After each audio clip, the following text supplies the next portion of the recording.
ये आकाशवाणी गोरखपुर है। अब आप वेद प्रकाश पाठक से क्षेत्रीय समाचार सुनिए।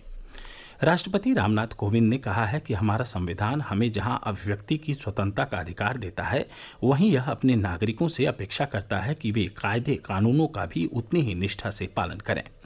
संसद के बजट सत्र के पहले दिन आज दोनों सदनों की संयुक्त बैठक को संबोधित करते हुए उन्होंने हाल में राष्ट्रध्वज के अपमान और गणतंत्र दिवस के अनादर को दुर्भाग्यपूर्ण करार दिया। राष्ट्रपति ने कहा कि संसद के पिछले सत्र में पारित कृषि संबंधी तीनों कानून का उद्देश्य देश के किसानों को और अधिकार तथा शक्तियां हासिल करने में मदद करना है। श्री कोविंद ने यह भी कहा कि इन कानूनों के माध्यम से कृषि क्षेत्र में किए गए सुधारों से 10 करोड़ से अधिक किसानों को लाभ मिलना शुरू हो गया है। कोविड-19 महामारी से निपटने के सरकार के प्रयासों का जिक्र करते हुए श्री कोविंद ने कहा कि सरकार द्वारा समय पर लिए गए उचित निर्णयों से लाखों लोगों की जान बचाने में मदद मिली। राष्ट्रपति श्री कोविंद ने कहा कि गांव में रहने वाले लोगों का जीवन स्तर उठाना सरकार की प्राथमिकता है। उन्होंने कहा कि गांव में 2014 के बाद से गरीबों के लिए 2 करोड़ आवासों के निर्माण से इसकी पुष्टि हो जाती है। राष्ट्रपति कोविंद ने कहा कि सरकार देश के हितों की रक्षा को पूरी तरह वचनबद्ध है। लद्दाख में गलवान घाटी की घटना का जिक्र करते हुए राष्ट्रपति ने कहा कि वास्तविक नियंत्रण रेखा पर देश की संप्रभुता की रक्षा के लिए वहां अतिरिक्त बल तैनात कर दिए गए हैं। मुख्यमंत्री योगी आदित्यनाथ ने 1 अप्रैल से गेहूं खरीद शुरू करने के निर्देश दिए हैं। मुख्यमंत्री ने कहा है कि किसी भी क्रय केंद्र पर किसानों को समस्या न हो, यह सुनिश्चित किया जाए। मुख्यमंत्री आज गेहूं खरीद संबंधी समय सारणी और प्रस्तावित क्रय नीति के संबंध में विभागीय अधिकारियों के साथ समीक्षा बैठक कर रहे थे। उन्होंने बताया कि पिछले वर्ष की तुलना में 50 रुपये की बढ़ोतरी करते हुए गेहूं का न्यूनतम समर्थन मूल्य 1975 रुपया प्रति कुंतल तय किया गया है।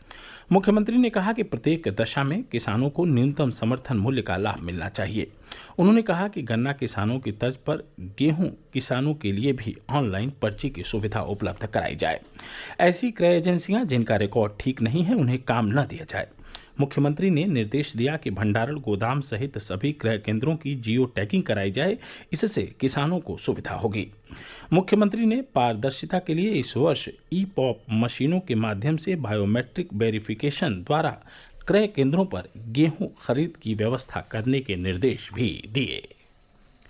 अपर मुख्य सचिव चिकित्सा एवं स्वास्थ्य अमित मोहन प्रसाद ने आज लखनऊ के लोक भवन में संवाददाताओं को संबोधित करते हुए बताया कि प्रदेश में कल एक दिन में 1,20,649 कोविड सैंपल की जांच की गई। पिछले 24 घंटे के दौरान कोरोना से संक्रमित 216 नए मामले आए हैं। इसे लेकर प्रदेश में इस समय कोरोना के कुल 5,918 सक्रिय मामले हैं। श्री प्रसाद ने बताया कि आज स्वास्थ्यकर्मियों को टीका लगाने का कार्य किया गया। शाम 3 बजे तक 85,000 से अधिक स्वास्थ्यकर्मियों को कोरोना का टीका लगाया गया। उन्होंने बताया कि अब 4 एवं 5 फरवरी को टीका लगाने का कार्य किया जाएगा। अपर मुख्य सचिव ने यह भी बताया कि स्वास्थ्यकर्मियों तथा फ्रंट लाइन कर्मियों को वैक्सीन की दोनों डोज 25 मार्च तक लगा दी जाएगी।